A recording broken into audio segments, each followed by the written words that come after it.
আসসালামু আলাইকুম বন্ধুরা বন্ধুরা হ্যালো বন্ধুরা বন্ধুরা বন্ধুরা বন্ধুরা হ্যালো বন্ধুরা please please please tell me what is the name of this fruit this is from village very tasty and no problem, this is very good.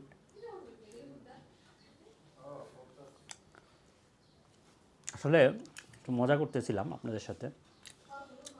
এই ফলটার নাম হচ্ছে, আমরা বলি বেবুল, আমাদের গ্রামে বলে বেবুল, আর অনেকে বলে জিলাফি ফল, অনেকে বলে খই ফল।